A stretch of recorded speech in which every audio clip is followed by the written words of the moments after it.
Welcome back to my channel. In this video, I'm going to be talking about Simon Peter, a disciple of Jesus. And I wrote a lot of stuff down, so bear with me, okay? Simon Peter was a fisherman and a clergyman. And back in his day, he had his own boat. And he had people that worked for him, so he was doing okay with what he was doing, right? He lived in Bethsaida, I think that's how you say that, and Capernaum. And in his missionary, through the whole thing, he went as far as Babylon. He authored 2 of the New Testaments, and they bear his name. He was crucified with his head down, crucified upside down, in Rome under Emperor Nero. And he was a Galilean.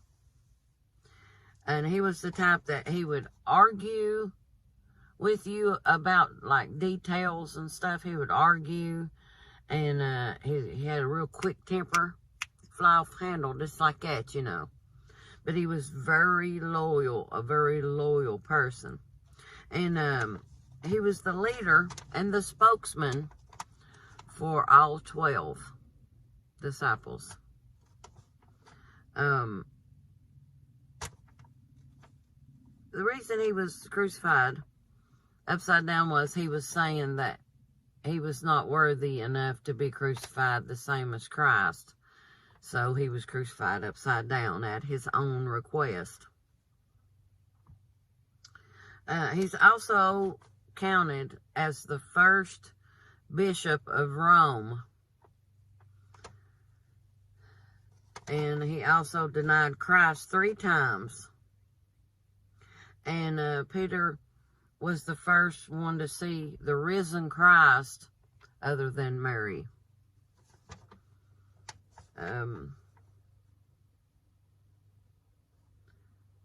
He founded a church in Rome with Paul.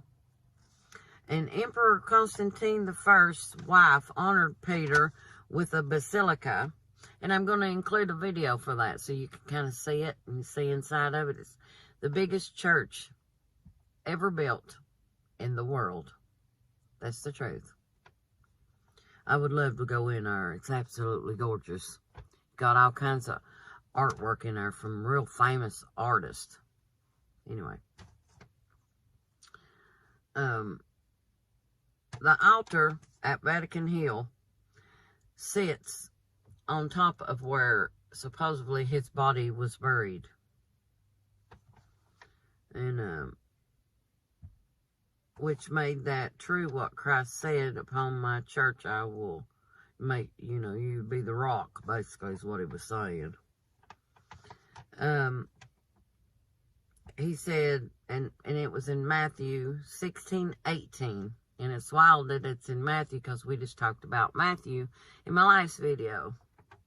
But it says, I tell you that you are Peter, and on this rock I will build my church, and the gates of hell will not overcome it. I will give you the keys of the kingdom of heaven. Whatever you bind on earth will also be bound in heaven, and whatever you loose on earth will be loosed in heaven. And also an angel helped him escape prison from King Herod, supposedly. Anyway, I've added a lot of stuff to this video, clips and stuff. They think now that they have found bone fragments that was actually his bones, and they presented them to the Pope. Since Peter was known as the first Pope, and all these popes down the line have always said they were vicars of Christ. What that means is, what a vicar of Christ does means that you talk to them, and then they talk to God for you. But this Pope that's over there now has disclaimed himself from being a vicar of Christ, which is a good thing. Basically, he's saying, hey, you know, you need to talk to Christ, not through me. That's what that Pope's saying. Anyway, I hope you guys are having a great day. It's supposed to come a really bad storm Easter night into Monday morning, so we'll see. It looks like it's going to rain right now, but who knows? Anyway, I love you guys, and be sure you check out the clips after this, okay? And I guess I'll talk to you again when we go to the third disciple, okay? I love you, man. That's another thing I forgot to tell you. I always do that. I forget to tell you. Peter was the one that stepped out of the boat to meet Christ on the water and was sinking in that story. And he's the one when they was in the Garden of Gethsemane, when Jesus was there to pray, and they come in, all them Romans people come with swords and stuff to take Christ back. He's the one that cut off a helper's ear to defend Christ. Simon Peter denied Christ 3 times. Like he didn't know him. You know, he's like, I don't know who he is. I don't know him. Don't associate me with him. And I'm sure that I can honestly say I know how that feels. I've had that done to me more than once. But anyway, we all ain't perfect. We just keep going, right? Anyway, there's a lot more, and I hope you enjoy this video. Love you.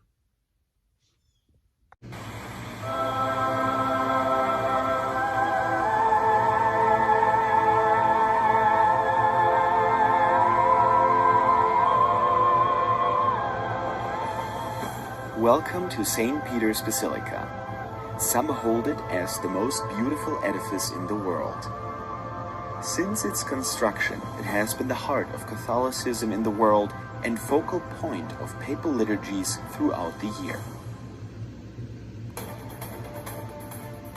The Basilica, dedicated to the Prince of the Apostles, is one of the largest churches in the world.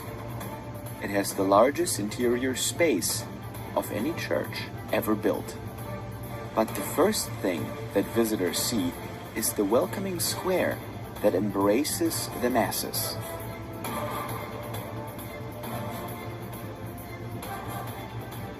I think the word welcome is the key word for understanding the whole Piazza San Pietro, as we call it. The idea of approaching this building with so much history behind it. I mean, this site goes back 2,000 years in Christian history, and yet not being welcomed by the overwhelming presence of almost a defensive building. Neither that or just the overwhelming wall of history, but with open arms. And I think the great gift of St. Peter's Piazza is this colonnade that seems to reach out and almost welcome the pilgrims into the fold and gather them into this space, first and foremost as a community centered around that obelisk which you see in the center. And as we center around that obelisk drives us back 2,000 years in history. When it wasn't there in front of the church, it was originally put off to the side. It wasn't a feature of a Christian city, it was a feature of a Roman emperor. And it was part of the horse racing circus built by the Emperor Caligula, which had been built pretty much adjacent to where the basilica is today. And in that spot, in the shadow of that obelisk, which today we refer to as the silent witness, St. Peter was crucified upside down. So we're gathered together around that silent witness, remembering that moment when Peter was killed in this repercussions of a great fire sent by a crazed Emperor Nero. But then we see immediately behind it all that grew from St. Peter, that basilica, that dome, and that glorious orb at the top. The location of the basilica is somewhat unique, since it is outside the ancient city walls. But that is for a particular reason. The original churches, these 5 churches that are built on martyr tombs, are built necessarily outside of the city because Roman law required that people be buried outside the city. What happened with the tomb of St. Peter is that Peter was simply buried in a hole in the ground. He was executed in a horse racing circus, and being a pauper in a state of very, very violent persecution, the best his friends could do would be to take the body out of the horse racing circus, bring it to the first quiet space, dig a hole in the ground, put the body in it, cover it with some dirt, and cover it with some pieces of brick. And the amazing part of the story and everything you see flowering behind it is that this is the moment that the Romans finally made a mistake. It was the moment when it seemed that they had crushed out the Christians, they had rid themselves of this Christian presence, but actually inadvertently throwing that body in the hole in the ground, thinking they had taken out the trash, the Romans planted a seed. And we look at the flowering of that seed every time we look at the basilica, because the basilica is sitting directly on top of that tomb. If you start from the orb at the very top of that dome and drop a line down, it will drop through 2,000 years of history, through monuments and altars and makeshift walls, all the way down to the hole in the ground where the Romans first made the mistake of discarding that stone, which is Peter. In the mid-16th century, the Renaissance Pope Julius II, known for his elaborate tastes in art, began a new construction project which would span over 100 years, 4 styles of art and 7 architects later, to the basilica that is seen and visited today by millions of people every year. The first stone was laid on April 18, 1506. A major piece of art within the basilica is the canopy, or baldacchino, above the main altar and underneath the dome.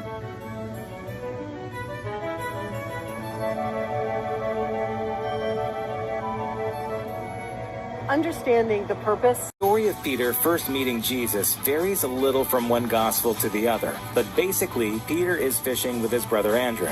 Jesus tells them to drop their nets and come with him because he's going to have them fish for people instead. And Peter does, just like that. But the Bible and modern archaeology tell us a lot about what he was leaving behind. Many Christians have an idea that the disciples were poor before they started wandering around with Jesus. But Peter, at least, was probably doing pretty well for himself.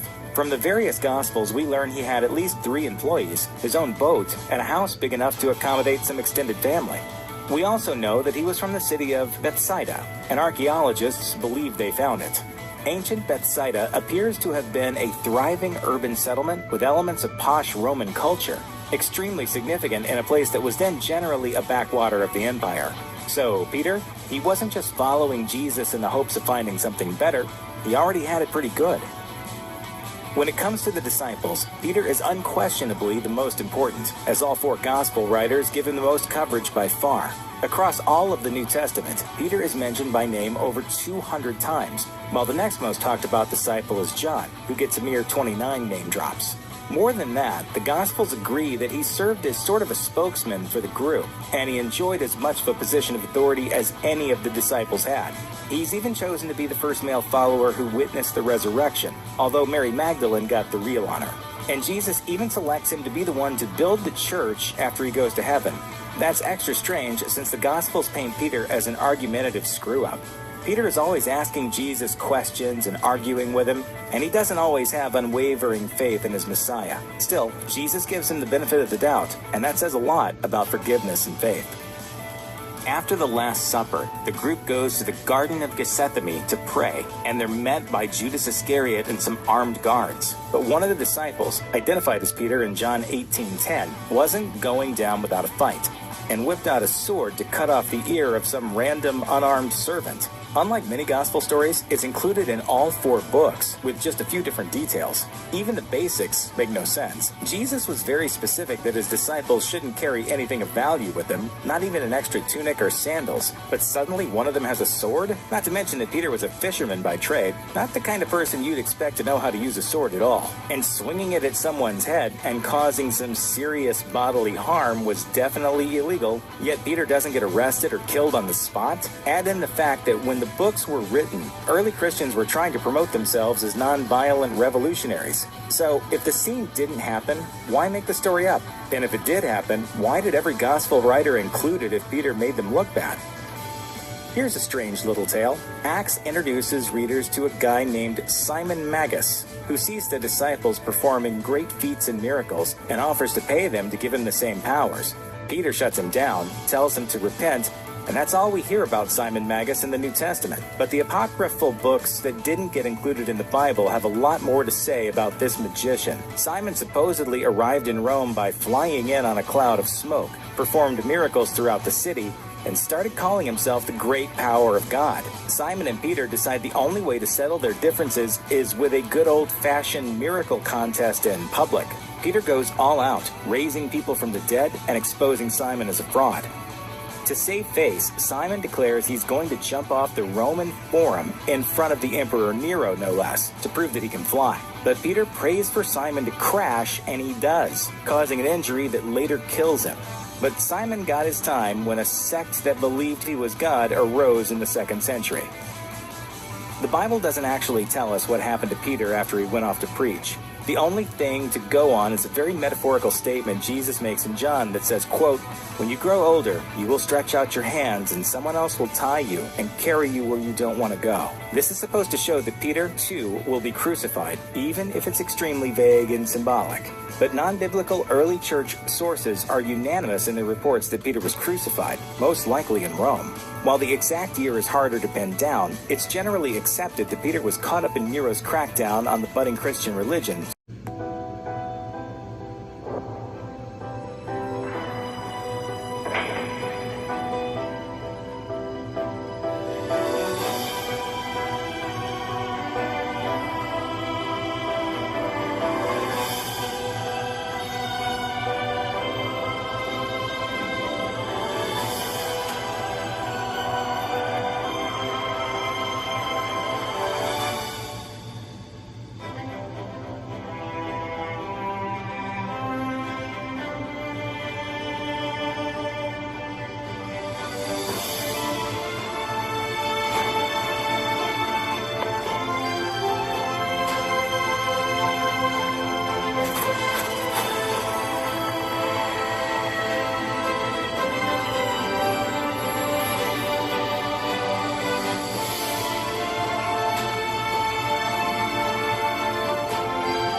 Raffaello, Michelangelo, Jacopo Torriti, Arnolfo Di Cambio, Giacomo della Porta, Borromini, Domenico Fontana, Gian Lorenzo Bernini.